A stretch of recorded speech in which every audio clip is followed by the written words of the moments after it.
Izay ny amin'ny vaovao io fa eo amin'ny sehatry ny fampianarana kosa indray dia androany no niverina an-tsekoly ireo mpianatra rehefa avy niatrika ny fialan-tsasatry ny 3 volana faharoa. Fiatrehana tanteraka amin'ny 3 volana fahatelo sady farany no niatomboka androany ho fanomanana indrindra ny fanadinana ny findrana lakilasy sy ny fanadinana ara-panjakana. Fanampanazavana.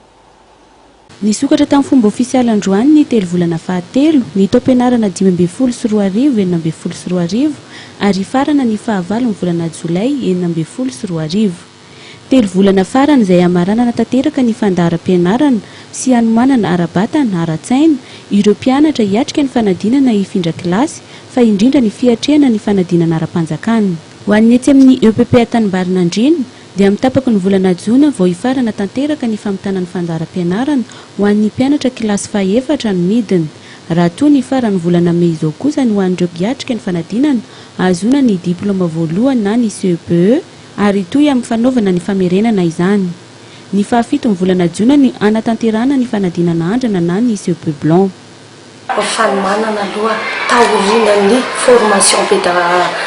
formation pédagogique izay nitanterana tamin'ny vacances de Pâques teo dia efa mipetrapetraka daholo ny fanomanana izay rehetrarehetra izay satria efa vita homana tsara daholo ny mpampianatra rehetra amin'ny fiatrehana ny 3 volana farany.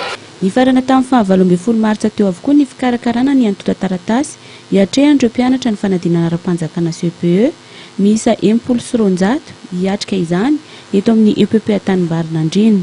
Mahatratra 30 kosa ny isan'ireo mpianatra rehetra. Amin'ny talata 5 volana Jolay no hiatrika ny fanadinana ara-panjakana voalohany ny mpianatra malagasy. Raha tsoka fa amin'ny 9 ka hatramin'ny 1 volana Jolay kosa no hiatrika ny fanadinana BPC.